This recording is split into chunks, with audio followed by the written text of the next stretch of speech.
하얀 찹쌀 가루 위로 떨리는 손이 검붉은 가루를 흩뿌리는 그 순간 부엌의 공기는 마치 한겨울의 삭풍처럼 차갑게 얼어붙었다. 칠흑 같은 어둠이 내려앉은 심야 윤씨 부인의 거친 숨소리만이 정막을 깨고 있었는데 그녀의 손에 들린 것은 단순한 조미료가 아니라 사람의 오장을 녹여내고 뼈를 시리게 만든다는 극악무도한 비상이었다. 기름 먹인 종이에 쌓여있던 비상은 희미한 호롱불 아래서 기이한 광택을 띠며 찹쌀 가루 속으로 스며들었고 윤씨는 마치 악귀에 홀린 사람처럼 중얼거렸다. 이것은 내 죄가 아니다. 놈이 태어난 것이 죄요.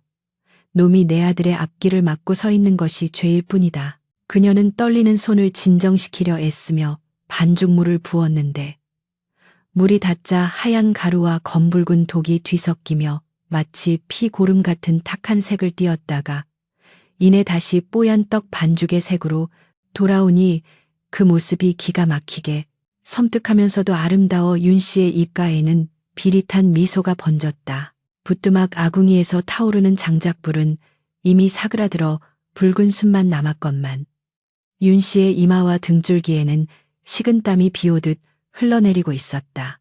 그녀는 솥뚜껑을 열고 김이 모락모락 나는 찜기 위에 젖은 배보자기를 깔았는데 그 손놀림이 어찌나 조심스러운지 마치 귀한 보물을 다루는 듯 했으나 그 실체는 사람을 죽이는 흉기를 빚어내는 과정이었다. 밖에서는 늦가을의 스산한 바람이 문풍지를 때리며 우웅하는 곡소리를 내고 있었고 그 소리가 마치 억울하게 죽은 원귀들이 미리 와서 춤을 추는 것 같아 윤씨는 몇 번이고 소스라치게 놀라 뒤를 돌아보았다. 누구냐, 거기 누구 있어. 그녀가 낮게 소리쳤으나 돌아오는 것은 제풀의 놀란 쥐새끼가 달아나는 소리뿐이었고 안방에서 들려오는 남편의 코는 드르렁드르렁 천지를 진동하고 있었으니 이 집안에서 깨어있는 것은 오로지 사례를 품은 윤씨와 그녀의 그림자뿐이었다. 윤씨가 이토록 끔찍한 결심을 하게 된 것은 하루 이틀 쌓인 원한 때문이 아니었으니 전처소생인 강득이 장성할수록 그녀의 친아들 칠성이의 자리가 위태로워지는 것을 뼈저리게 느꼈기 때문이다. 강득은 생김새가 훤칠하고 성품이 대나무처럼 고다 마을 사람들의 칭송이 자자했으며 심지어 집안의 대소사를 처리하는 솜씨가 제 아비를 쏙 빼닮아 논마직이며 밭두렁이며 손이 가는 곳마다 풍년이 들게 하였다. 반면 윤씨가 배 아파 낳은 칠성이는 어릴 적부터 오냐오냐 키운 탓에 심성이 유약하고 먹는 것만 밝힐 뿐 낫을 잡을 줄도 모르고 글을 읽을 줄도 모르는 천덕꾸러기로 자라났으니 윤씨의 속은 날마다 숯 검댕이처럼 타들어 갔다. 아이고 우리 강득 도련님은 장차 이 마을을 이끌어갈 제목이야. 저런 아들을 둔 최진사 어른은 밥을 안 먹어도 배가 부르겠어. 우물가 안악들이 던지는 그 칭찬 한마디 한마디가 윤씨의 가슴에는 날카로운 비수가 되어 꽂혔고 그럴 때마다 그녀는 칠성이의 밥그릇을 뺏어가는 강득의 환영을 보며 이를 갈았던 것이다. 반죽을 치대는 윤씨의 손길에 힘이 들어가자 떡 반죽은 찰기를 더해가며 쫄깃해졌고 그녀는 미리 준비해둔 팥소 단지를 끌어당겼다. 팥소는 달콤한 꿀과 계피 가루를 섞어 향긋한 냄새를 풍기고 있었는데 윤씨는 그 팥소의 정중앙에 아까 따로 빼두었던 가장 강력한 독가루 뭉치를 숨겨넣기 시작했다. 먹어라, 많이 먹어라. 이것이 내 놈의 마지막 만찬이 될 것이다. 그녀는 떡 하나를 빚을 때마다 주문을 외우듯 저주를 퍼부었고 둥글게 빚어진 찹쌀떡은 겉보기에는 탐스럽고 먹음직스러운 자태를 뽐내고 있었으나 그 속에는 창자를 끊어놓을 맹독이 깰리를 틀고 있었다. 떡의 표면에 참기름을 바르자 호롱불 빛을 받아 반질반질 윤기가 흘렀는데 그 모습이 마치 독사의 번들거리는 비늘 같기도 하고 탐욕에 눈먼 윤씨의 눈동자 같기도 하여 보는 이가 있었다면 오금을 저렸을 것이다. 그때 부엌 문 밖에서 인기척이 들린 듯하여 윤씨는 황급히 떡쟁반을 치마폭으로 가리며 숨을 죽였다. 어머니 아직 주무시지 않고 무엇을 하십니까? 잠결에 목이 말라 일어난 칠성이가 부스스한 눈을 비비며 부엌 문을 기웃거리고 있었는데 윤 씨는 심장이 입 밖으로 튀어나올 것만 같아 가슴을 쓸어내리며 짐짓 엄한 목소리로 꾸짖었다. 이 녀석아, 밤이 늦었는데 잠은 안 자고 어딜 돌아다니느냐. 썩 들어가 자지 못할까. 칠성이는 어머니의 서슬퍼런 호통에 깜짝 놀라 뒷걸음질 치며 투덜거렸다. 아니, 맛있는 냄새가 나서. 어머니 혼자 만난 거 드시는 거 아니오. 아들의 그 철없는 말 한마디가 윤 씨의 가슴을 후벼 팠으나 그녀는 애써 표정을 감추며 손을 내저었다. 내일 제사에 쓸 떡을 미리 준비하는 것이다.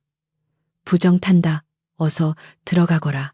제 어미가 자신을 위해 사람을 죽일 준비를 하고 있다는 사실을 꿈에도 모르는 칠성이는 입맛을 다시며 방으로 돌아갔고 윤 씨는 닫힌 문을 바라보며 굵은 눈물을 한 방울 떨구었다. 다시 정적 속으로 돌아온 부엌에서 윤 씨는 마지막 남은 떡 반죽을 빚으며 지난 날의 서름을 떠올렸다. 시집와서 10수년을 뼈 빠지게 고생하며 집안을 일으켰건만 남편 최진사는 오로지 죽은 전처와 그 소생인 강득이만 챙길 뿐 자신과 칠성이는 뒷전이었다. 지난 추석 때도 가장 좋은 비단 옷감은 강득이에게 주었고 기름진 논문서도 훗날 강득이에게 물려주겠다는 말을 엿들은 후로 윤 씨의 마음속에는 악마가 깃들기 시작했다. 내 칠성이를 머슴살이 시킬 수는 없다. 내가 지옥불에 떨어지는 한이 있어도 이 집안의 곳간 열쇠는 칠성이 손에 쥐어주고 말리라. 독을 품은 떡들이 하나둘 채반 위에 쌓여갈수록 윤 씨의 눈빛은 점점 더 광기로 번들거렸고 그녀는 이제 두려움보다는 일을 끝내야 한다는 집착에 사로잡혀 있었다. 새벽닭이 탈을 치며 울어대자 동쪽 하늘이 푸르스름하게 밝아오기 시작했고 윤 씨는 밤새 만든 독떡을 정성스럽게 식혀 고리버들 상자에 담았다. 겉으로 보기에는 윤기가 자르르 흐르는 먹음직스러운 찹쌀떡이었으나 그것은 저승사자가 보내온 초대장이나 다름없었다. 그녀는 상자 뚜껑을 덮고 붉은 보자기로 단단히 매듭을 지으며 손가락 끝에 묻은 찹쌀 가루를 탁탁 털어냈는데 그 소리가 마치 관뚜껑에 못을 박는 소리처럼 건조하고 딱딱하게 들렸다. 밤새 한숨도 자지 못해 눈이 파라고 입술은 바짝 말랐지만 윤 씨는 부엌 한 구석에 있는 물동이에 물을 끼얹어 얼굴을 씻고 머리를 단정히 빗어 넘기며 평온한 가면을 썼다. 이제 날이 밝으면 강득을 불러 이 상자를 건네주기만 하면 모든 것이 끝나는 것이었다. 아침 해가 마당을 비추자 머슴들이 기지개를 켜며 마당을 쓰는 소리가 들려왔고 윤 씨는 짐짓 온화한 목소리로 사랑채에 머물고 있는 강득을 불렀다. 강득아, 강득아, 날이 밝았으니 채비하고 나오거라. 잠시 후 훤칠한 키에 맑은 눈빛을 가진 강득이 문을 열고 나와 깎듯이 허리를 숙이며 인사했다. 어머니 평안히 주무셨습니까? 아침부터 무슨 분부실까요? 티 없이 맑은 강득의 얼굴을 보자 윤 씨의 마음 한구석에서 찰나의 죄책감이 스쳐 지나갔으나 그녀는 곧바로 칠성이의 얼굴을 떠올리며 마음을 다잡았다.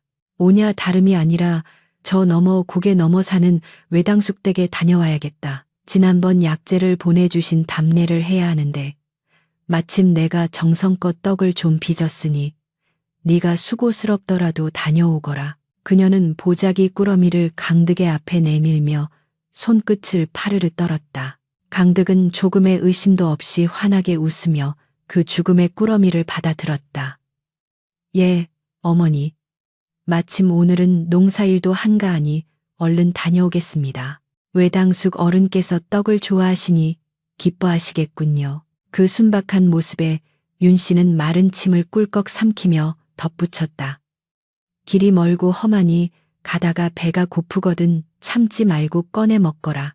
넉넉히 넣었으니 내 요기할 것은 충분할 게다. 이것이 바로 윤 씨의 노림수였다. 외당숙에게 가는 길은 험한 산길이라 인적이 드물었고 그곳에서 떡을 먹고 변을 당하면 급체나 돌림병으로 죽었다고 둘러대기 딱 좋았기 때문이었다. 강득은 어머니의 배려에 감동하여 눈시울까지 붉히며 고개를 조아렸다. 어머니께서 손수 빚으신 귀한 떡을 어찌 제가 감히, 허나 말씀하신 대로 시장하면 요기하겠습니다. 감사합니다, 어머니. 강득이 떡꾸러미를 괴나리 보찜에 넣고 대문을 나서자 윤 씨는 대문 기둥 뒤에 숨어 그 뒷모습을 지켜보았다. 아침 햇살을 받으며 성큼성큼 걸어가는 강득의 등 뒤로 길게 늘어진 그림자가 마치 저승길로 향하는 길잡이처럼 보였다. 잘 가거라 강득아. 부디 다음 생에는 부잣집 귀한 아들로 태어나지 말고 이름 없는 잡초로 태어나거라. 윤 씨는 속으로 저주인지 기원인지 모를 말을 뇌까리며 돌아섰는데 그때 마당 한켠에서 늦잠을 자고 일어난 칠성이가 부스스한 얼굴로 나오고 있었다. 형님 어디 가시오? 칠성이가 묻자 윤 씨는 화들짝 놀라며 아들의 앞을 가로막았다. 어허, 넌 알 것 없다. 형은 심부름 가는 게다. 너는 어서 세수하고 아침 밥상이나 바꿔라. 그러나 탐식가인 칠성의 눈은 이미 강득의 보찜 속에 들어있는 떡상자의 냄새를 맡은 짐승처럼 번들거리고 있었다. 어젯밤 부엌에서 맡았던 그 고소하고 달콤한 냄새가 형의 보찜에서 풍겨 나오고 있음을 본능적으로 감지한 것이었다. 윤 씨가 억지로 칠성이를 부엌으로 끌고 들어가려 했지만 칠성이는 자꾸만 대문 밖으로 멀어지는 형의 뒷모습을 힐끔거리며 입맛을 다셨다. 어머니 형님 짐 속에 든 게 떡이지요. 어제 냄새 맡은 그 떡이지요. 칠성이의 집요한 물음에 윤 씨는 가슴이 철렁 내려앉아 버럭 소리를 질렀다. 아니라니까 그건 제사떡이라 어른들만 드시는 게야 썩 들어가지 못해. 그녀는 혹여나 칠성이가 따라갈까봐 서둘러 부엌 문을 걸어 잠그고 밥상을 차리기 시작했으나 칠성이의 눈동자에는 이미 채워지지 않는 욕심이 가득 차올라 있었다. 방 안에 갇힌 칠성이는 어머니가 밥을 푸는 사이 문틈으로 밖을 내다보았다. 강득은 이미 마을 어귀를 돌아 산길로 접어들고 있었고 칠성이는 배에서 꼬르륵 소리가 요동치는 것을 느꼈다. 어머니가 나 몰래 형한테만 좋은 떡을 싸주신 게 분명해. 내가 뺏어 먹어야지. 칠성이는 어머니가 부뚜막에서 국을 뜨느라 뒤돌아선 틈을 타 살금살금 문을 열고 마당으로 빠져나갔다. 도둑 고양이처럼 발소리를 죽여 대문을 빠져나온 칠성이는 형이 사라진 산길을 향해 대박질을 시작했다. 그의 머릿속에는 오로지 김이 모락모락 나는 하얀 찹쌀떡 생각뿐이었고 그 떡이 자신의 목숨을 앗아갈 독약이라는 사실은 꿈에도 모른 채 운명의 수레바퀴는 비극을 향해 가속하기 시작했다. 부엌에서 밥상을 들고 나온 윤 씨는 텅 빈 방을 보고 밥상을 떨어뜨릴 뻔했다. 칠성아, 칠성아, 아무리 불러도 대답 없는 아들을 찾으며 그녀는 불길한 예감에 휩싸여 미친 듯이 마당을 뛰어다녔다. 열려진 대문, 그리고 산 쪽으로 난 작은 발자국들을 보며 윤 씨의 얼굴은 백지장처럼 하얗게 질려버렸다. 아니야, 설마 아니겠지. 그녀는 바닥에 주저앉아 떨리는 손으로 가슴을 부여잡았으나 심장은 이미 쿵쾅거리며 불길한 종소리를 울리고 있었고 멀리 산새 우는 소리만이 그녀의 공포를 비웃듯 메아리 쳤다. 비극은 이미 시위를 떠난 화살처럼 돌이킬 수 없는 곳을 향해 날아가고 있었다. 가을의 정취가 깊어진 산길은 붉고 노란 단풍으로 뒤덮여 마치 비단 병풍을 두른 듯 화려했으나 그 아름다움 속에는 사람의 목숨을 앗아갈 사리가 뱀처럼 숨죽이고 있었다. 강득은 등 뒤에 맨 괴나리 보찜의 묵직한 무게를 느끼며 가파른 고갯길을 한 걸음 한 걸음 옮기고 있었는데 보찜 속 고리버들 상자에서 풍겨 나오는 참기름의 고소한 향과 팥소의 달콤한 내음이 땀방울과 섞여 코끝을 맴돌 때마다 뱃속에서는 요란한 천둥 소리가 울려 퍼졌다. 아침밥도 제대로 뜨지 못하고 길을 나선 터라 허기가 백가죽을 등뼈에 달라붙게 할 지경이었으나 강득은 굳게 담은 입술을 깨물며 발걸음을 재촉할 뿐이었다. 어머니께서 정성으로 빚어주신 귀한 떡이다. 외당숙 어른께 드리기도 전에 내가 먼저 손을 댈 수는 없는 노릇이지. 그는 흐르는 땀을 소매 끝으로 훔쳐내며 어머니 윤 씨가 보여주었던 그 뜻밖의 온화한 미소를 떠올리고는 다시금 마음을 다잡았다. 평소 자신을 그토록 미워하던 계모가 처음으로 따뜻하게 건네준 떡이었기에 강득에게 이 떡은 단순한 음식이 아니라 십수년 묵은 불화의 벽을 허물어뜨릴 화해의 징표처럼 여겨졌던 것이다. 한편 강득이 사라진 산모퉁이 저 아래쪽에서는 거친 숨을 몰아쉬며 씩씩거리는 짐승 같은 그림자가 있었으니 바로 동생 칠성이었다. 평소 걷기조차 싫어하여 방바닥에 등만 붙이고 살던 칠성이었지만 먹을 것에 대한 집착과 형에 대한 뒤틀린 질투심은 그를 험준한 산길로 이끄는 강력한 채찍이 되었다. 이놈의 산길은 왜 이리도 험한 거야. 아이고, 내 다리야.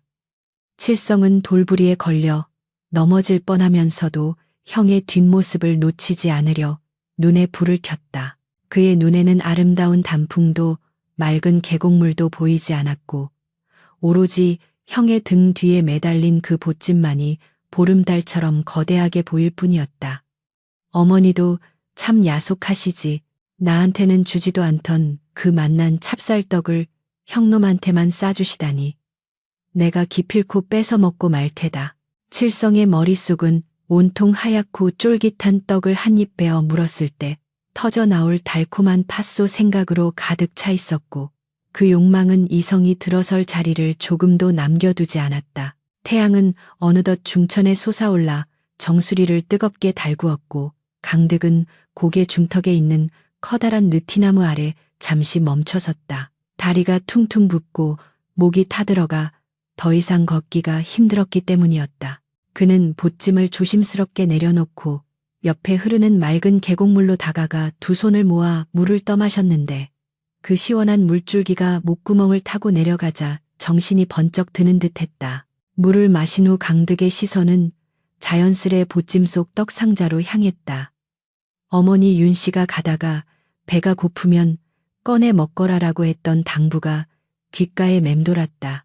보자기를 살짝 들추자 상자 틈새로 흘러나오는 떡 냄새는 실로 참기 힘든 유혹이었다. 한 개쯤은 괜찮지 않을까 어머니께서도 허락하셨는데 강득은 떨리는 손으로 상자 뚜껑에 손을 얹었다. 그 순간 바람에 흔들리는 나뭇가지 소리가 마치 돌아가신 친어머니의 꾸지람처럼 들려왔다. 아니다. 내가 배고픔을 참지 못해 어른께 드릴 선물에 손을 대다니 이는 자식된 도리가 아니다. 강득은 화들짝 놀라 손을 거두고는 다시 보자기를 단단히 묶었다. 그는 자신의 나약함을 탓하며 스스로를 질책했다.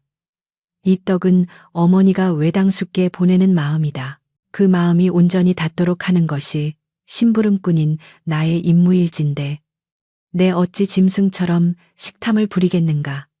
강득은 다시 보찜을 짊어지며 허리띠를 졸라매었다.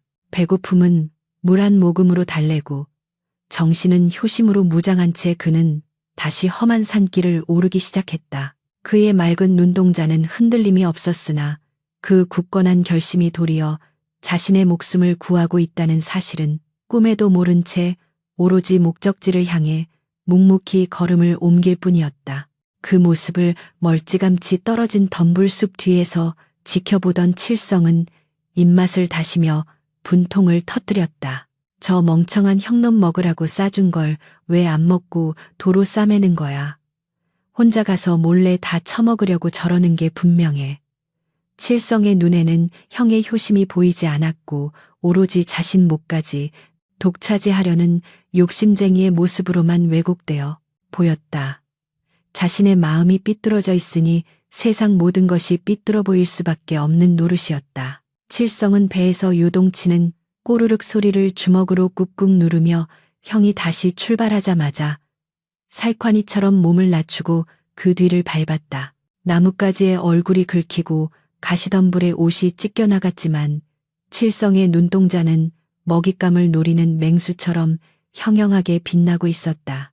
이제 조금만 더 깊은 산속으로 들어가 인적이 끊기면 그때 덮쳐서 떡을 뺏어 먹으리라. 다짐하며 칠성은 탐욕의 침을 꿀꺽 삼켰다. 산길은 갈수록 험해져 사람의 발길이 닿지 않은 원시림으로 이어졌고 하늘을 찌를 듯 솟은 소나무들이 빽빽하게 들어차 대낮인데도 숲속은 어둑어둑했다. 까마귀 한 마리가 앙상한 나뭇가지에 앉아 까악까악하고 불길하게 울어댔는데 그 소리가 마치 곧 닥쳐올 비극을 경고하는 장송곡처럼 음산하게 산골짜기를 메아리 쳤다. 강득은 스산한 기운에 몸을 부르르 떨며 옷깃을 여미었다. 이상하게도 등 뒤에서 누군가 쏘아보는 듯한 따가운 시선이 느껴져 몇 번이고 뒤를 돌아보았으나 보이는 것은 바람에 흔들리는 억새풀과 길게 드리워진 나무 그림자뿐이었다. 산짐승이라도 있는 것인가?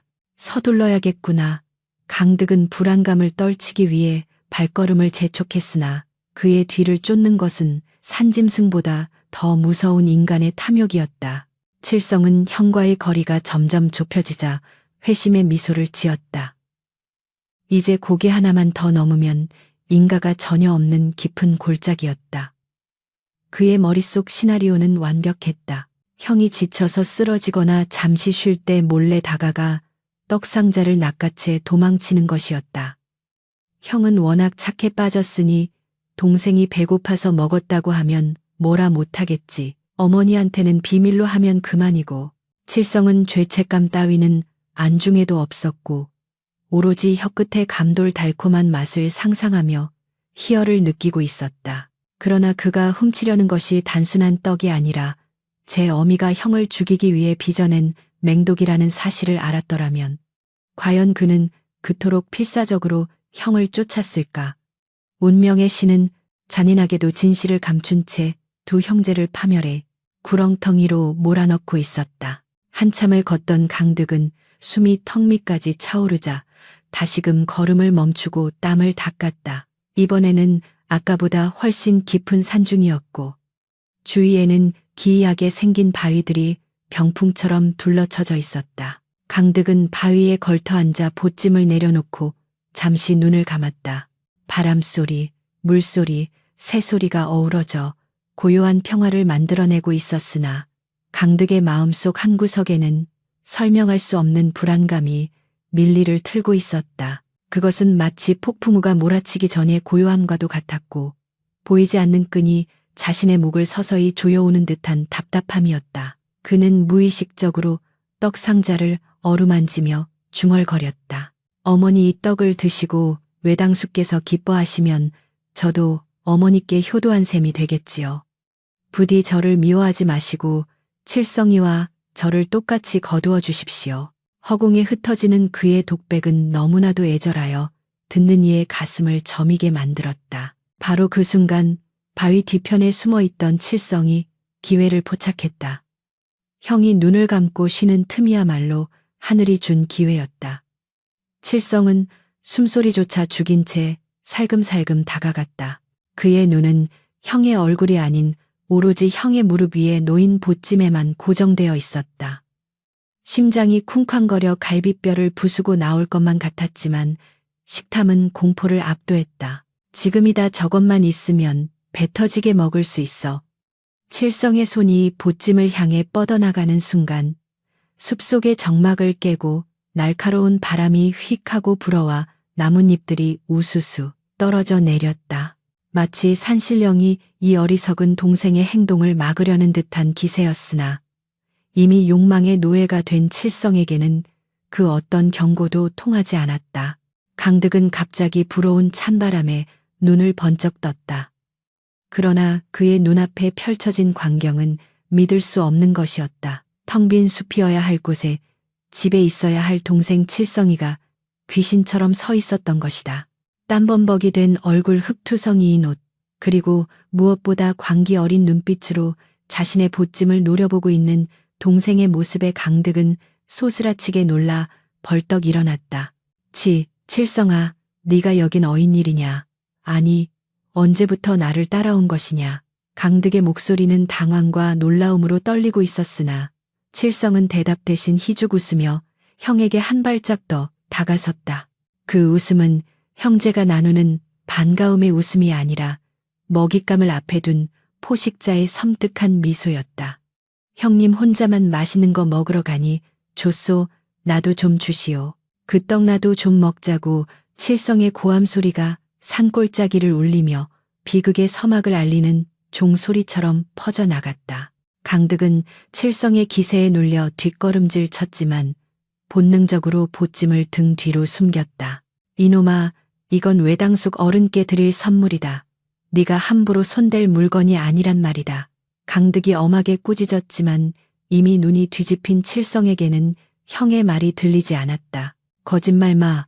엄마가 형 먹으라고 싸준 거 다 내놓으란 말이야. 칠성은 짐승처럼 달려들었고 고요하던 산중에서 형제 간의 비극적인 몸싸움이 시작되려 하고 있었다. 하늘에는 먹구름이 몰려와 태양을 가리기 시작했고 숲은 순식간에 어둠에 잠기며 불길한 기운을 내뿜었다. 윤씨가 빚어낸 독든 찹쌀떡은 이제 주인을 잃고 가장 탐욕스러운 자의 입으로 들어갈 준비를 마친 채 보찜 속에서 조용히 때를 기다리고 있었다. 거친 숨소리가 얽히고 설키며 고요하던 숲속의 정적을 찢어발겼다. 칠성은 마치 굶주린 늑대처럼 형의 허리춤을 부여잡고 늘어졌고 강득은 그런 아우를 떨쳐내려 안간힘을 쓰면서도 혹여나 다칠까봐 온 힘을 다하지는 못하고 주춤거렸다. 이거 놓거라. 네 이놈 형제간의 우애보다 식탐이 더 중하단 말이냐. 강득이 호통을 쳤으나 이미 이성을 잃은 칠성의 귀에는 쇠귀의 경읽기나 다름없었다. 칠성은 보찜끈을 잡아채며 악을 써댔다. 형님 혼자만 입이고 내 입은 주둥이란 말이오. 어머니가 분명 형님 주라고 싸주신 건데 왜 안 주냐 말이오. 내놓으란 말이야. 흙먼지가 풀풀 날리고 마른 낙엽들이 바스라지는 소란통에 나뭇가지 위에 앉아있던 산새들마저 놀라 푸드득 날아올랐다. 강득은 칠성의 끈질긴 소나기를 피해 뒷걸음질치다. 그만 돌부리에 걸려 엉덩방아를 감고 말았는데 그 바람에 등 뒤에 맨 보찜이 땅바닥에 툭 하고 떨어지며 고리버들 상자가 밖으로 삐져나왔다. 상자가 흙바닥에 나뒹굴자 칠성의 눈이 뒤집혔다. 그는 마치 먹이를 낚아채는 매처럼 상자로 달려들었으나 강득이 재빨리 몸을 날려 상자를 품에 안고 웅크렸다. 안 된다. 이것은 외당숙 어른께 드릴 선물이라 하지 않았느냐. 네가 정배가 고프다면 내 옷이라도 팔아 밥을 사 먹일 테니 제발 이 떡만은 탐내지 말거라. 강득의 목소리에는 애원과 절박함이 섞여 있었다. 그는 단순히 떡을 지키려는 것이 아니라 가문의 채통과 어머니의 정성을 지키고자 했던 것이다. 칠성은 형의 완강한 저항에 막히자 씩씩거리며 바닥에 주저앉아 땅을 치며 통곡하기 시작했다. 아이고, 아이고 내 팔자야. 친자식은 굶어 죽어가는데 데려온 자식은 떡 잔치를 벌이는구나. 어머니 저 형놈이 나를 굶겨 죽이려나 봅니다. 칠성의 거짓 울음소리는 산골짜기를 타고 구슬프게 아니 뻔뻔하게 울려 퍼졌다. 그 모습을 지켜보던 강득의 마음은 찢어질 듯 아팠다. 비록 배다른 동생이고 평소 자신을 미워하던 칠성이었지만 굶주림에 지쳐 울부짖는 것으로 보이는 동생을 외면할 수 있는 형이 어디 있겠는가. 강득은 깊은 한숨을 내쉬며 품에 안았던 상자를 조심스레 내려놓고 칠성에게 다가갔다. 그는 소매로 칠성의 눈물 실은 땀방울을 닦아주며 부드럽게 타일렀다. 칠성아 울지 마라. 사내 대장부가 먹을 것 때문에 이리 추태를 보여서야 되겠느냐. 내 비록 이 떡은 줄 수 없으나 저 아래 개울가에 가서 시원한 물이라도 떠올 테니 잠시만 기다리거라. 물을 마시고 기운을 차리면 마을로 내려가 국밥이라도 사주마. 강득의 따뜻한 위로에도 칠성은 입을 삐죽거리며 고개를 돌렸으나 속으로는 쾌재를 부르고 있었다. 그래 물 들어간 사이에 다 먹어치우면 그만이지. 이미 뱃속에 들어간 걸 어쩌겠어. 강득은 칠성을 진정시키기 위해 보찜을 바위 옆 안전한 곳에 놓아두고 빈 표주박을 챙겨들었다. 여기 꼼짝 말고 있거라. 짐승이 나올지 모르니 보찜 잘 지키고 있고 내 금방 다녀오마. 강득은 몇 번이나 뒤를 돌아보며 당부한 뒤 물을 찾기 위해 계곡 아래쪽으로 내려갔다. 강득의 발자국 소리가 멀어지고 덤불숲 사이로 그의 모습이 완전히 사라지자 바닥에 누워 앓는 소리를 내던 칠성은 벌떡 일어났다. 그의 얼굴에서 고통의 기색은 온데간데 없었고 오로지 탐욕스러운 미소만이 번들거리고 있었다. 어리석은 형님 같으니라고 보찜을 고양이 앞에 생선 맡기듯 두고 가다니. 칠성은 네 발로 기어가듯 보찜 앞으로 다가가 떨리는 손으로 보자기를 풀었다. 매듭이 풀리고 상자 뚜껑이 열리는 순간 가을 바람에 실려온 참기름 향과 달콤한 팥냄새가 칠성의 코를 마비시켰다. 상자 안에는 하얗고 몽글몽글한 찹쌀떡 10대 개가 가지런히 놓여 있었는데 그 자태가 어찌나 곱던지 마치 옥구슬을 빚어놓은 듯했다. 칠성은 침을 꼴깍 삼키며 가장 크고 먹음직스러운 떡 하나를 집어들었다. 말랑말랑한 감촉이 손끝에 전해지자 전율이 일었다. 어머니 잘 먹겠습니다. 형놈 주려던 거 제가 다 먹고 힘내서 효도할게요. 칠성은 망설임 없이 떡을 한 입 크게 베어 물었다. 쫄깃한 찹쌀떡이 이빨 사이로 파고들고 달콤한 팥소가 혀에 닿는 순간 칠성은 황홀경에 빠졌다. 이 맛이야. 세상에 이렇게 맛있는 떡은 처음 먹어보는군. 그는 씹지도 않고 떡을 꿀떡 삼켜버리고는 곧바로 두 번째 떡을 집어 입안으로 구겨 넣었다. 입가에 하얀 가루와 팥소를 잔뜩 묻힌 채 허겁지겁 먹어치우는 칠성의 모습은 흡사 굶주린 아기와도 같았다. 하나 둘 셋 떡이 줄어들수록 칠성의 배는 불러왔지만 멈출 수가 없었다. 이상하게도 먹으면 먹을수록 뱃속에서 뜨거운 기운이 올라오는 것 같았는데 칠성은 그것이 너무 급하게 먹어서 생긴 체증이라고만 생각했다. 물이 좀 필요한데. 칠성은 가슴을 탕탕 치며 네 번째 떡을 집어들었다. 그런데 이번 떡을 삼키자마자 목구멍에서 불이 나는 듯한 자결감이 느껴졌다. 어라떡에 매운 고추라도 넣었나. 그는 고개를 갸웃거렸지만 혀끝에 남은 단맛의 유혹을 뿌리치지 못하고 계속해서 손을 놀렸다. 그러나 다섯 번째 떡이 위장에 도달했을 때 칠성의 몸에 이변이 일어나기 시작했다. 배가 뒤틀리는 듯한 격통이 명치를 강타했고 눈앞이 빙글빙글 돌며 하늘과 땅이 뒤집히는 듯한 현기증이 몰려왔다. 배가. 칠성은 떡을 쥔 손을 부들부들 떨며 바닥에 쓰러졌다. 뱃속에서 무언가가 날카로운 톱으로 장기를 썰어내는 듯한 끔찍한 고통이 시작되었다. 그는 고통을 참지 못해 바닥을 뒹굴며 비명을 질렀으나 목소리는 쇳소리처럼 갈라져 제대로 나오지 않았다. 형님, 살려주시오. 칠성의 입에서 검붉은 피가 울컥하고 솟구쳐 나왔다. 그가 먹은 것은 어머니의 사랑이 아니라 뼈를 녹이고 살을 태우는 맹독이었던 것이다. 독 기운은 순식간에 혈관을 타고 온몸으로 퍼져나갔고 칠성의 사지는 마비되어 뒤틀리기 시작했다. 눈알은 핏발이 서 튀어나올 듯했고 입술은 숯처럼 까맣게 타들어갔다. 그는 흐릿해져가는 의식 속에서 떡상자를 바라보았다.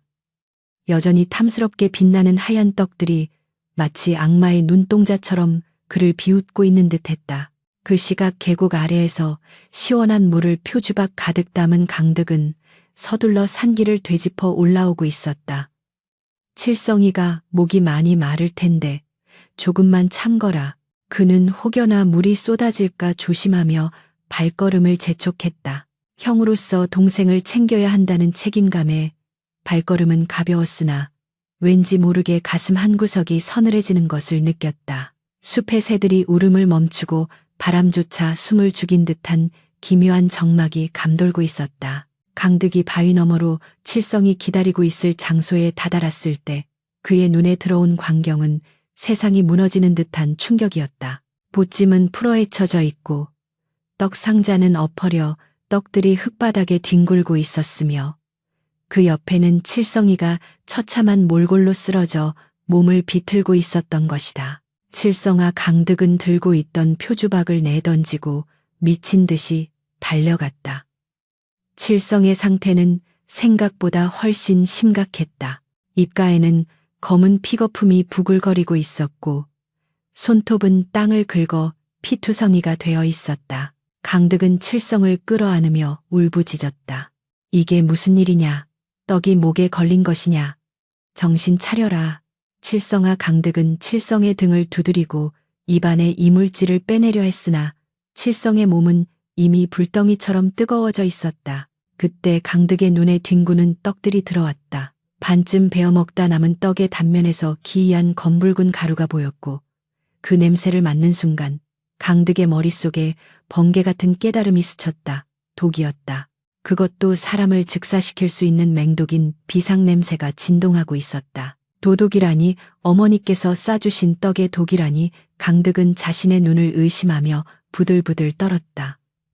세상 천지의 자식에게 독을 먹일 어미가 어디 있단 말인가. 그러나 눈앞의 참상은 명백했다. 칠성이는 고통에 찬 신음조차 내지 못한 채 헐떡거리고 있었고 그의 눈동자는 초점을 잃어가고 있었다. 님. 칠성이 마지막 힘을 짜내어 강득의 옷자락을 잡았다. 그것은 살려달라는 애원이었을까? 아니면 자신의 탐욕에 대한 뒤늦은 후회였을까? 강득은 칠성의 손을 꽉 잡으며 오열했다. 아, 하늘이시여, 어찌하여 이런 변고를 주시나이까? 어머니, 도대체 무슨 짓을 하신 겁니까? 강득의 절규가 산을 뒤흔들었으나 대답 없는 메아리만이 되돌아올 뿐이었다. 칠성의 몸이 격렬하게 한번 튀어오르더니 이내 축 늘어졌다. 잡고 있던 강득의 옷자락을 놓친 손이 바닥으로 툭 떨어졌다. 칠성의 눈은 여전히 허공을 응시한 채 굳어버렸고 입가에 흐르던 검은 피는 멈추었다. 정적. 무거운 죽음의 정적이 두 형제를 감쌌다. 강득은 동생의 죽음을 받아들이지 못한 채 멍하니 칠성의 얼굴을 내려다보았다. 불과 반나절 전만 해도 투덜거리며 밥을 달라고 조르던 동생이었다. 밉살스럽긴 해도 한 피를 나눈 형제였고 아버지의 아들이었다. 그런 동생이 자신이 먹었어야 할 떡을 먹고 대신 죽은 것이다. 그 순간 강득의 머릿속 퍼즐이 맞춰졌다. 어머니의 갑작스러운 친절, 먼 길을 떠나는 심부름, 배고프면 꼭 먹으라는 당부, 그 모든 것이 자신을 죽이기 위한 치밀한 덫이었음을 깨달은 강득은 심장이 갈기갈기 찢어지는 고통을 느꼈다. 어머니, 저를 그토록 미워하셨습니까? 차라리 저를 죽이시지 어찌하여 죄 없는 칠성이를. 강득은 칠성의 싸늘한 시신을 끌어안고 짐승처럼 울부짖었다. 그의 눈물은 동생의 얼굴 위로 뚝뚝 떨어져 검은 피와 섞였다. 하늘에서는 기어이 참았던 빗방울이 후두둑 떨어지기 시작했다. 차가운 가을비는 죽은 자의 원혼을 달래듯 살아남은 자의 비통함을 씻어내리듯 하염없이 쏟아졌다. 흩어진 떡들은 빗물에 젖어 진흙탕 속에 파묻혔고 그 속에 숨겨진 맹독은 빗물과 함께 땅속으로 스며들며 끔찍한 비밀을 감추려 했다. 하지만 강득은 알고 있었다. 이 비극은 여기서 끝이 아니라 이제 시작일 뿐이라는 것을. 그는 비틀거리며 일어났다. 그의 눈빛은 더 이상 순박한 시골 청년의 것이 아니었다. 슬픔은 분노로, 분노는 진실을 밝히겠다는 서슬퍼런 결의로 바뀌어 있었다. 강득은 칠성의 시신을 업었다. 묵직한 죽음의 무게가 등을 짓눌렀지만 그는 이를 악물고 버텼다. 가자, 칠성아. 집에 가야지. 가서 어머니께 보여드려야지. 어머니가 빚은 그 떡이 누구를 삼켰는지 똑똑히 보여드려야지. 비에 젖은 산길은 미끄럽고 험난했으나 강득은 한 걸음도 쉬지 않고 산을 내려가기 시작했다. 그의 등 뒤로 천둥이 치고 번개가 번쩍였다. 그것은 마치 하늘이 내리는 분노의 채찍질 같았다. 마을로 향하는 강득의 발걸음은 저승사자의 그것처럼 무겁고도 단호했다. 이제 곧 잔인한 운명의 심판대가 기다리고 있는 집으로 돌아가야만 했다. 피로 물든 천륜의 비극이 클라이맥스를 향해 치닫고 있었다. 세차게 쏟아지는 빗줄기는 마당의 흙먼지를 일으키며 온 세상을 잿빛으로 물들이고 있었고, 처마 밑으로 떨어지는 낙수 소리는 마치 하늘이 땅을 향해 퍼붓는 저주처럼 요란했다. 윤 씨는 안방 문턱을 닳도록 드나들며 살인문 쪽을 하염없이 바라보고 있었다. 칠성이가 올 때가 되었는데 강득이 놈이 심부름을 잘 갔는지도 궁금하고, 그녀의 마음은 두 갈래로 나뉘어 요동치고 있었으니 하나는 아들 칠성에 대한 안위 걱정이요, 다른 하나는 의붓아들 강득의 죽음 소식을 기다리는 잔혹한 기대감이었다. 바로 그때 빗속을 뚫고 흐릿한 인형 하나가 비틀거리며 대문 안으로 들어섰다. 등 뒤에 축 늘어진 무언가를 업은 채 비를 맞으며 성큼성큼 걸어 들어오는 자는 다름 아닌 강득이었다. 윤 씨의 눈이 휘둥그레졌다. 아니, 강득이 내 놈이 어찌 살아서. 그녀의 입에서 당황스러운 혼잣말이 새어나오기도 전에 강득은 마루 끝에 다가가 등 뒤에 짐을 털썩 내려놓았다. 어머니, 칠성이가 돌아왔습니다. 강득의 목소리는 빗소리에 묻혀 나직했으나 그 속에 담긴 비통함은 천둥보다 더 크게 윤 씨의 가슴을 때렸다. 윤 씨는 신발도 신지 않은 채 버선발로 뛰어내려갔다. 칠성이라니 그게 무슨 소리냐. 그녀가 떨리는 손으로 젖은 멍석을 들추자 그곳에는 싸늘하게 식어버린 칠성의 시신이 놓여 있었다. 흙탕물과 빗물로 범벅이 된 얼굴 검게 타들어가 흉측하게 변한 입술. 그리고 고통 속에 일그러진 마지막 표정. 윤 씨는 숨을 들이켰으나 내뱉지 못하고 눈앞이 하얘지는 충격에 뒷걸음질 쳤다. 칠성아 일어나거라. 네가 왜 이러고 있느냐. 그녀는 미친 사람처럼 아들의 뺨을 때리고 몸을 흔들었으나 이미 저승으로 떠난 아들은 대답이 없었다. 순간 윤 씨의 시선이 강득에게 꽂혔다. 공포와 슬픔은 순식간에 맹렬한 증오로 돌변했다. 그녀는 강득의 멱살을 잡고 악을 썼다. 네 이놈 내 놈이 내 아들을 죽였구나. 천하의 못된 놈, 네가 칠성이가 미워 해코지를 한 게야. 그녀는 자신의 죄를 직시하는 대신 눈앞의 희생양을 물어뜯기로 작정한 맹수처럼 날뛰었다. 아이고, 동네 사람들이 페류나 놈이 동생을 때려 죽였습니다. 내 아들 살려내라. 윤 씨의 고함 소리에 빗속을 뚫고 이웃들이 하나둘 담장 너머로 고개를 내밀었고, 곧이어 마당은 웅성거리는 사람들로 가득 찼다. 강득은 묵묵히 고개를 숙인 채 변명하지 않았다. 그저 어머니의 광기를, 그 죄업의 무게를 가만히 견디고 있을 뿐이었다. 관아로 가자. 내 이놈을 당장 관아에 넘겨 능지처참을 시키고 말 테다. 윤 씨는 아들의 시신을 부여잡고 통곡하며 강득을 끌고 관아로 향했다.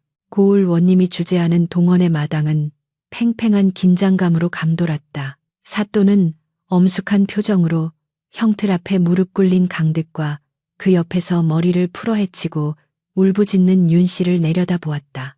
조용히 하라. 관아는 억울함을 푸는 곳이지 소란을 피우는 장터가 아니다.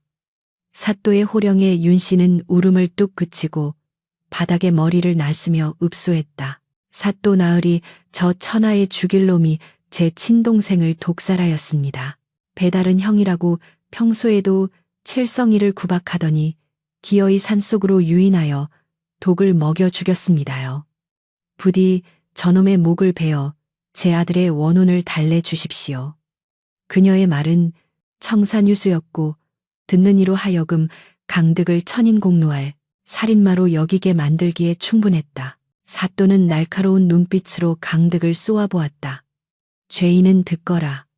네가 동생을 독살하였다는 것이 사실이냐. 강득은 천천히 고개를 들어 사또를 바라보았다. 그의 눈빛은 흔들림 없이 맑았으나 깊은 슬픔이 서려 있었다. 사또 나으리 소인은 결코 동생을 해하지 않았습니다. 다만 어머니께서 싸주신 떡을 칠성이가 먹고 변을 당했을 뿐입니다. 강득의 차분한 대답에 윤 씨는 펄쩍 뛰며 반박했다. 거짓말입니다. 제가 빚은 떡은 정성껏 만든 찹쌀떡이었습니다.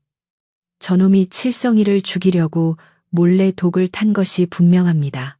사또는 잠시 침묵하더니 관졸들에게 명했다. 증거물이 있느냐? 강득은 품속에서 비에 젖은 떡 상자를 꺼내 바쳤다. 상자 안에는 칠성이가 먹다 남긴 떡 몇 개가 뒹굴고 있었다. 사또는 떡 하나를 집어들고 냄새를 맡아보더니 미간을 찌푸렸다. 이것은 비상 냄새가 아니더냐. 사또는 곁에 있던 은수저를 떡에 찔러 보았다. 순식간에 은수저 끝이 검게 변하자 구경하던 사람들 사이에서 탄성이 터져 나왔다. 맹독이었다. 사또는 윤 씨를 노려보며 물었다. 이 떡을 네가 만들었느냐? 윤 씨는 당당하게 고개를 끄덕였다. 예, 제가 만들었으나 독은 넣지 않았습니다. 강득이 저놈이 넣은 게지요. 그때 관아의 문이 열리며 포졸들이 한 사내를 데리고 들어왔다. 마을 어귀에서 약재상을 하는 김의원이었다. 사또가 미리 사람을 보내 은밀히 불러온 것이었다. 김의원은 들어오자마자 마당에 꿇어 앉아 있는 윤 씨를 보고 흠칫 놀라는 기색을 보였다. 사또가 물었다. 김의원 며칠 전 이 여인이 자네 가게에 들른 적이 있는가? 김의원은 윤 씨와 눈을 마주치지 못하고 땅만 바라보며 떨리는 목소리로 대답했다. 예, 사또 나으리. 닷새 전 늦은 밤에 찾아와 쥐를 잡는다며 비상을 한 움큼 사갔습니다. 김 의원의 증언이 떨어지자 동원은 찬물을 끼얹은 듯 고요해졌다. 윤 씨의 얼굴은 흙빛으로 변했다. 아니 그건 쥐를 잡으려고 그녀가 횡설수설하며 변명하려 했으나 사또는 호통을 쳤다. 내 인연 쥐를 잡는다면서 그 많은 비상을 사갔는데 집안에 쥐 시체는 없고 아들이 비상 중독으로 죽어 돌아왔다. 게다가 이 떡에서 나는 냄새와 칠성이 입가에 묻은 가루가 네가 간 비상과 똑같구나. 사또는 증거물로 가져온 칠성의 시신을 덮은 거적을 걷어내었다. 보아라. 내 아들의 입술과 손톱을 보아라. 이것은 명백히 비상에 중독된 자의 모습이다. 네가 강득이를 죽이려 독을 탔으나 하늘이 노하여 그 독이 내 친자식의 입으로 들어간 것이 아니더냐. 윤 씨는 칠성의 시신을 다시금 바라보았다. 아까는 경황이 없어 보지 못했던 참혹한 흔적들이 비로소 눈에 들어왔다. 검게 타버린 혀고통에 일그러진 근육, 그리고 무엇보다 자신의 손으로 빚어 그토록 예쁘게 장식했던 찹쌀떡 조각이 아들의 식어버린 입가에 말라붙어 있었다. 그 순간 윤 씨의 머릿속에서 툭 하고 이성의 끈이 끊어지는 소리가 났다. 지난밤 강득을 죽이겠다며 저주를 퍼부으며 독을 반죽하던 자신의 모습과 떡냄새를 맡으며 군침을 흘리던 칠성의 모습이 겹쳐지며 악몽처럼 되살아났다. 그녀의 입에서 짐승의 신음 같은 소리가 새어나왔다. 내가 칠성이를. 윤 씨는 부들부들 떨며 자신의 두 손을 내려다보았다. 떡을 빚던 그 손, 독을 넣던 그 손, 아들의 시신을 붙잡고 울던 그 손, 그 모든 것이 피로 얼룩져 보였다. 아니야. 이건 강득이가 먹었어야 했어. 왜 네가 먹은 거야? 칠성아, 왜 윤 씨는 갑자기 칠성의 시신 위로 엎어지며 괴성을 질렀다. 일어나 뱉어내 엄마가 만든 떡이잖아. 뱉어내란 말이야. 그녀는 손가락을 칠성의 입 안으로 집어넣어 억지로 토해내게 하려 했으나 굳어버린 턱은 벌어지지 않았고 이미 싸늘해진 몸은 꼼짝도 하지 않았다. 그 처참한 광경에 구경하던 사람들조차 혀를 차며 고개를 돌렸다. 사또는 긴 한숨을 내쉬며 판결을 내렸다. 천륜을 어기고 의붓아들을 살해하려다 친자식을 죽인 죄. 그 죄업이 하늘에 닿았으니 더 이상의 신문은 필요 없다. 여봐라, 저 죄인을 하옥하라. 포졸들이 달려들어 윤 씨를 끌어내려 했으나 그녀는 칠성의 시신을 부여잡고 놓지 않았다. 내 아들 내놔. 내 칠성이 살려내 강득이 놈아. 네가 죽었어야지. 네가 죽었어야 내 아들이 사는데.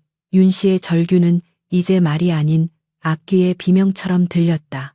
강득은 끌려가는 계모의 뒷모습을 보며 피눈물을 흘렸다. 어머니, 어찌하여 저에게 이토록 잔인하셨습니까? 칠성이의 죽음은 어머니의 욕심이 부른 화화입니다. 강득의 목소리는 떨렸지만 그 속에는 더 이상 원망만이 아닌 깊은 연민과 허무함이 담겨 있었다. 윤 씨는 포졸들에게 질질 끌려가면서도 끝까지 강득을 노려보며 저주를 퍼부었으나 그 눈동자는 이미 초점을 잃고 미쳐가고 있었다. 그녀는 자신이 쳐놓은 덫에 자신이 가장 사랑하는 보물을 잃어버린 세상에서 가장 어리석고 비참한 어미가 되어버린 것이었다. 비는 그쳤으나 하늘은 여전히 먹구름으로 뒤덮여 있었고 관아 마당에는 씻겨 내려가지 않은 칠성의 핏물만이 붉게 남아 있었다. 사또는 강득에게 다가와 조용히 말했다. 네 혐의는 벗겨졌으나 상처뿐인 결말이로구나. 동생의 장례를 치르고 마음을 추스르거라. 강득은 사또에게 깊이 절을 올린 뒤 다시금 칠성의 시신을 등에 업었다. 올 때보다 훨씬 무겁게 느껴지는 그 무게는 이제 평생 강득이 짊어지고 가야 할 마음의 짐이 되었다. 대문을 나서는 강득의 등 뒤로 옥사에서 들려오는 윤 씨의 미친 웃음소리가 환청처럼 맴돌았다. 맛있느냐? 칠성아 맛있어. 많이 먹어라. 많이 먹어. 그 웃음소리는 밤새도록 마을 사람들의 귀를 괴롭히며 탐욕이 빚어낸 비극의 교훈을 뼛속 깊이 새겨주었다. 칠성이의 장례는 눈물조차 말라버린 황량한 들판에서 치러졌다. 하늘도 그 비통함을 아는 지 며칠 내내 잿빛 구름을 머금고 으스스한 바람을 불어댔고 상주가 된 강득은 베옷을 입고 동생의 관 앞에 엎드려 곡을 했다. 아이고 아이고. 부디 저승에서는 배고픔 없이 탐욕 없이 편안하시게.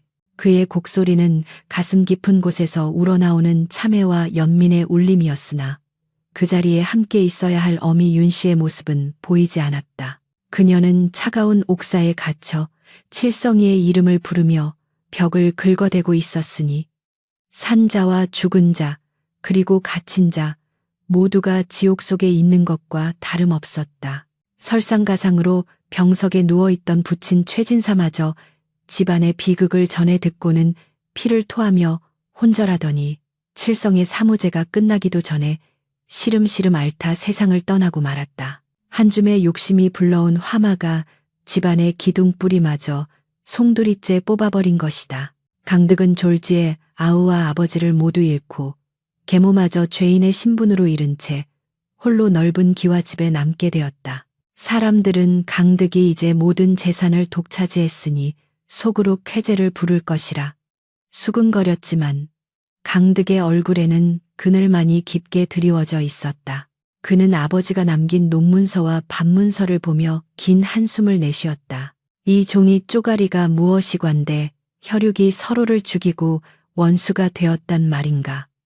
강득은 곡간을 열어 굶주린 소장농들에게 곡식을 나눠주고 빚을 탕감해 주었다. 재물이란 흐르는 물과 같아서 고이면 썩고 나누면 맑아진다는 것을 뼈저리게 깨달았기 때문이었다. 그는 마치 속죄라도 하듯 밤낮으로 흙을 만지며 일에만 매달렸으나 밥상 위에 흰 떡이 올라오는 날이면 숟가락을 들지 못하고 멍하니 허공을 응시하곤 했다. 한편 관아의 옥사에 갇힌 윤 씨의 최후는 더욱 비참했다. 그녀는 사형 판결을 기다리기도 전에 이미 정신이 완전히 붕괴되어 있었다.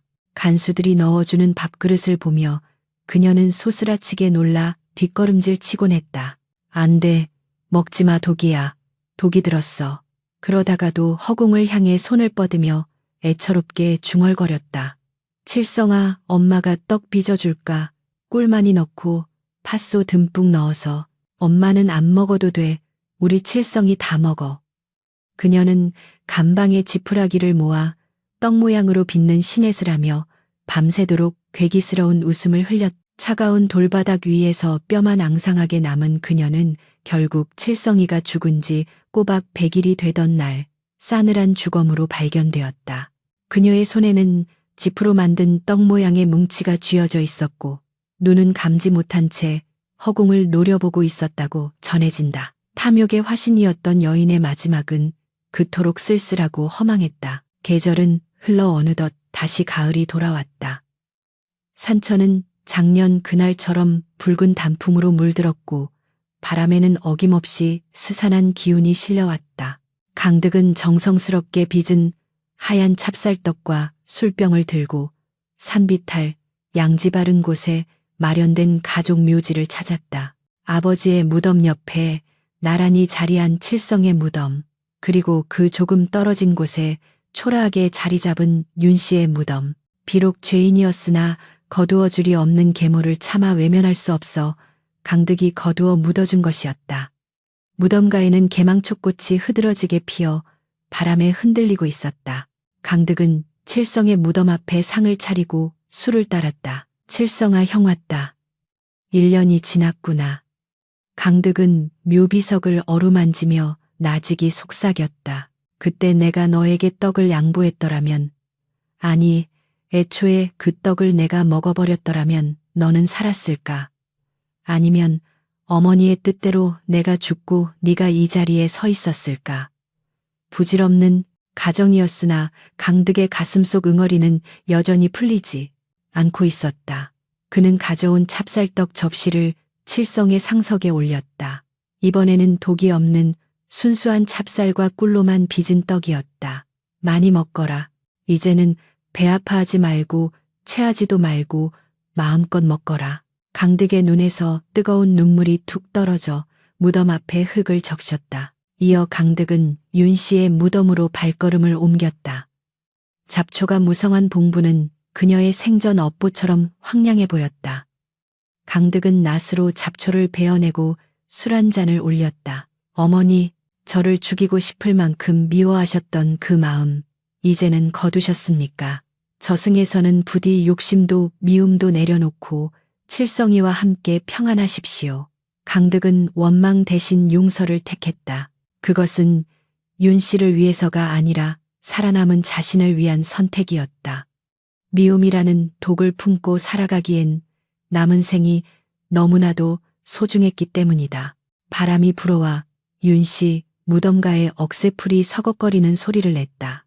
마치 그녀의 흐느낌처럼 혹은 뒤늦은 후회의 속삭임처럼 들려왔다. 제사를 마치고 산을 내려오는 길 강득은 예전 그 악몽의 숲길을 다시 걸었다. 작년에는 죽음의 공포와 탐욕이 도사리고 있었던 그 길이었으나 이제는 그저 고요한 가을 산길일 뿐이었다. 다람쥐가 도토리를 물고 지나가고 맑은 계곡물은 바위 틈을 흐르며 청아한 소리를 냈다. 강득은 문득 하늘을 올려다보았다. 구름 사이로 내리쬐는 햇살이 따스하게 그의 어깨를 감쌌다. 그래 산 사람은 살아야지. 죄는 미워하되 사람은 미워하지 말라 하셨으니 내 남은 생은 그들의 목까지 덕을 쌓으며 살리라.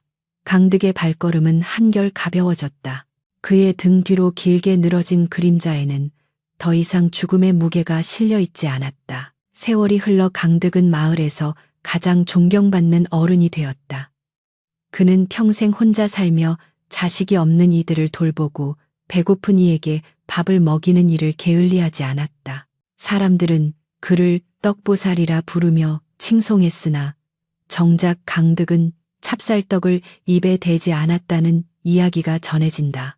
그가 칠순이 되어 눈을 감던 날, 마을 사람들은 그의 평온한 얼굴에서 마치 어린아이와 같은 맑은 미소를 보았다고 한다.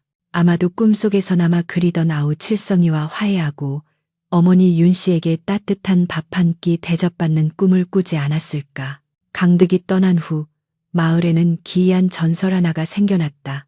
늦가을 비가 추적추적 내리는 밤이면 그 산 고갯길에서 형님 떡 하나만 주시오 하는 아이의 목소리와 그래 많이 먹거라 하는 인자한 형의 목소리가 들린다는 것이었다. 사람들은 그 소리가 들리면 집안의 문을 걸어 잠그고 자식들에게 이렇게 가르쳤다. 남의 것을 탐내지 마라. 욕심은 독이 든 떡과 같아서 삼키는 순간 달콤할지 모르나 결국은 네 오장육부를 녹이고 너를 파멸로 이끄느니라. 윤 씨가 빚었던 그 독든 찹쌀떡은 흙으로 돌아가 흔적도 없이 사라졌으나 그 속에 담긴 무서운 교훈은 세대를 넘어 전해지며 사람들의 가슴 속에 경종을 울리고 있다. 재물은 있다가도 없는 것이요. 천류는 끊으려야 끊을 수 없는 것이니 헛된 욕망으로 소중한 것을 잃지 말라는 서늘한 경고가 오늘도 바람을 타고 저 산 너머에서 들려오는 듯하다.